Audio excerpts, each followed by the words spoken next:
Manikandan sir, 2021 AIADMK BJP கூட்டணி அமைத்து போட்டியிட்டாங்க. அதுக்கு பிறகு 2023 அந்த கூட்டணி பிரியுது. அப்போது சொல்லப்பட்ட காரணம் பாஜகவால் தான் நாங்கள் தோல்வி அடைந்தோம் அப்படின்னு அதிமுகவில் பல மூத்த முன்னாள் அமைச்சர்கள்லாம் தெரிவித்தாங்க. அதை அதிமுக தொண்டர்கள் பட்டாசு வெடித்து கொண்டாடினாங்க. செயற்குழு பொதுக்குழு எல்லாமே பாராட்டு தெரிவித்து அதை வரவேற்றாங்க. பாஜக கூட்டணி முறிவுக்கு ஒரு பெரிய வரவேற்பு அதிமுகவில் இருந்தது. எப்போதும் கூட்டணி கிடையாது. 2026 மட்டுமில்லை, அதற்கு பிறகு வரக்கூடிய தேர்தலில் கூட பாஜகவோட கூட்டணி கிடையாது அப்படின்னு உறுதியாக இருந்தாங்க.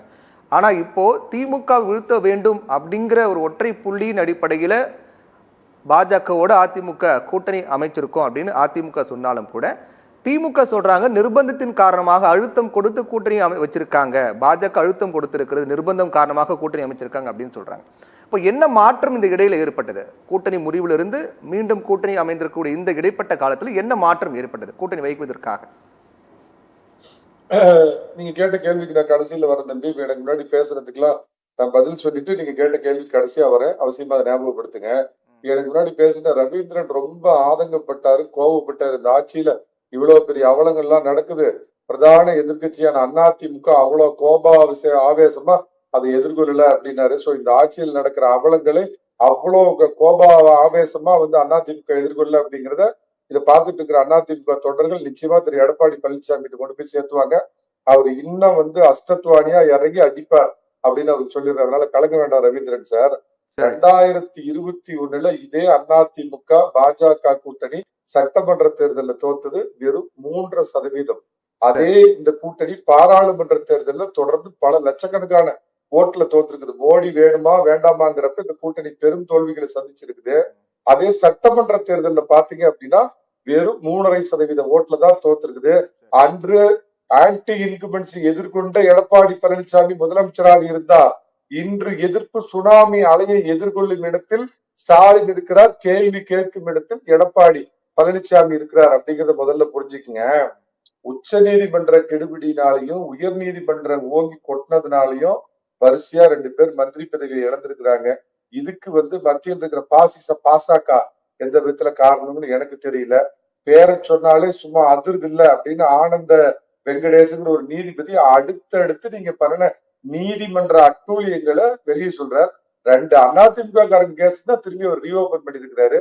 இதுல பாஜக எங்க வந்ததுங்க? நீங்க மாநிலத்துல ஒரு ஏஜென்சி வச்சிருக்கீங்களே டிவிஏசின்னு, எஸ்பி வேலுமணி மத்த முன்னாள் அமைச்சர்கள் மேல எல்லாம் ரெய்டு விட்டீங்களா? இந்த 3 வருடத்துல என்ன கிழித்தீர்கள்? முன்னாள் அமைச்சர்கள் அதிமுக அமைச்சர்கள் ஏதாவது ஊழல் பண்ணியிருந்தா குற்றப்பத்திரிகை தாக்கல் பண்ணி இந்நேரம் நீங்க அவங்க மேல வழக்கு நடத்தி அவங்களை உள்ள தள்ளி இருக்கணும். அப்ப எல்லாம் பொய் குற்றச்சாட்டு, ஒரு ஏவல் நாயாக நீங்க டிவிஎஸ் பயன்படுத்துறீங்க அப்படிங்கிறது ஊர் உலகத்துக்கே தெரியும். 1992 பாபர் மசூதி இடிச்சதுக்கு அப்புறம் 1999 ஆட்டோ பஸ் அப்படின்லாம் பாஜக விமர்சனம் பண்ணிட்டு பண்டாரம் பரதேசிலாம் சொல்லிட்டு 1999 அவங்களோட கூட்டணியை வச்சு நல்ல வளமான இலாக்காலாம் வாங்கிக்கிட்டு 2002 நீங்க சொல்ற மாதிரி இனக்கலவரம், குஜராத்தில் நடந்த இனக்கலவரம் நடக்கிறப்ப டிஆர் பாலுவும் மற்றவங்களும் பாராளுமன்றத்துல இன்றைய மோடியும் அன்றைய வாஜ்பாய் அரசாங்கத்துக்கு முட்டு கொடுத்து ஆதரவா பேசிட்டு பதவி விலகாம அதுக்கப்புறம் 1.25 வருஷம் ஆண்டு அனுபவிச்சுட்டு கடைசி 4 மாசம் சோமர்சால்ட் பல்ட்டி அடிச்சு காங்கிரஸ் கூட்டணிக்கு போன இவங்க கொள்கையை பத்தி பேசுறதுதான் பயங்கரமா இருக்குதுங்க. எடப்பாடி என்ன செய்தாருன்னு அண்ணன் புகழேந்தி ஒண்ணு கேட்டார், செஞ்சாருங்க. பின அரசியல் பண்ணல. நீட்டுங்கிறது நம்மளால ஒண்ணுமே பண்ண முடியாதுங்கிறத தெரிஞ்சுக்கிட்டு 7.5% இடஒதுக்கீடு கொண்டு இன்னைக்கு பல ஏழை கிராமப்புற மாணவர்கள் வெள்ள போட்டு போடுறதுக்கு வழி பண்ணாருங்க. உங்களை மாதிரி நாடகம் ஆடி நடிக்காம வேளாண் மண்டலமா, பாதுகாக்கப்பட்ட வேளாண் மண்டலமா அறிவிச்சு டெல்டா பகுதியை காப்பாத்துறாரு. பாஜகவோட போராடி 11 மருத்துவக் கல்லூரிகளை தமிழ்நாட்டுக்கு வாங்கிட்டு வந்து கொடுத்தார். ஆனா நீங்க பேசுறப்ப பேசுங்க, நான் குறுக்கிடல. அதே மாதிரி கேட்கிற சுனாமின்னு ஒண்ணு வந்தப்ப முதலமைச்சரா ஜெயலலிதா இருந்தப்ப அன்னைக்கு யூபிஏ அரசாங்கத்துல பதவி வகித்த மன்மோகன் சிங் அரசாங்கத்துல பதவி வகித்த இந்த திமுக போராடி வாதாடி எவ்வளவு நிதியை வாங்கி அன்னைக்கு மாநில சுயாட்சி ஊரை ஏமாத்துறதுக்கு பேசுவீங்களா? அன்னைக்கு வாங்கி கொடுத்தீங்க அப்படிங்கறத சொல்லுங்க. சமூக நீதி அப்படிங்கிறது உங்க கட்சியில முதல்ல செயல்படுத்துங்க. ஆராசாவை அடுத்த தேர்தலில் முதலமைச்சர் வேட்பாளரா அறிவிங்க. இடஒதுக்கீடுங்கிறது உங்க ஆட்சியில கொடுங்க. இது ஊரை ஏமாத்துற வேலை. பாஜகவும் அதிமுகவும் பல பட்டியலின மக்களை உயர் பதவியில் அமைத்திருக்குது. தனபால் அப்படிங்கிற ஒரு சபாநாயகரா இருந்திருக்கார், பல்வேறுபட்ட மதத்தை சேர்ந்தவர்கள் அந்த இடத்துல இருந்திருக்காங்க. ஆனா வெளியே பேசுறதெல்லாம் சமூக நீதி, ஆனா குடும்ப கட்சி, ஊழல் கட்சி இந்த மாதிரி பண்ணிட்டு நீங்க பாஜகவை பத்தியும் அண்ணாதிகள் நீங்க எப்படி ஒற்றை புள்ளி மோடியை அகற்றணும் அப்படிங்கிறீங்களா? இது மோடிக்கான தேர்தல் இல்ல சார். இந்த திராவிட மாடல் ஸ்டாலினை வெளியேற்றுகிற ஒற்றை புள்ளிக்காக நீங்க அதிமுக பாஜகவோட கூட்டணி வச்சிருக்குது. இவங்களுக்கு என்ன பிரச்சனைனா சார், விஜய் மணிகண்டா சார், சேர்ந்தாலும் என்னோட இந்த கேள்விக்கு மட்டும் நீங்க தெளிவுபடுத்தணும் நான் கேட்டுக்கிறேன். இப்ப நீங்க சொல்லுங்க, சொன்னதுதான் திமுகவுடைய வெற்றிக்கு அதிமுக பாஜக கூட்டணி தான் காரணம் அப்படின்னு அதிமுகவிலே சொன்னாங்க.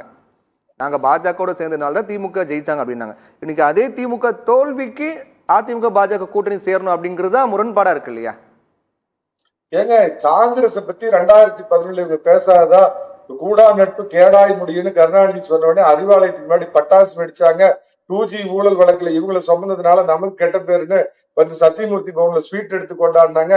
அப்புறம் டெல்லியில கூப்பிட்டு மிரட்டின உடனே கருணாநிதி பயந்துட்டு 63 சீட்டு கொடுத்தாரு. ஏங்க வைகோ வந்து மக்கள் நல கூட்டணியில இருந்துட்டு பேசாத பேச்சாங்க. அன்னைக்கு ஒரு கணக்கு இந்த மாதிரி இவங்களோட இருந்தனால தோற்றம்னு சில தலைவர்கள் சொன்னாங்க. ஆனால் பிரிந்து ஓட்டு பிரிவினால்தான் திமுக ஜெயிக்குது.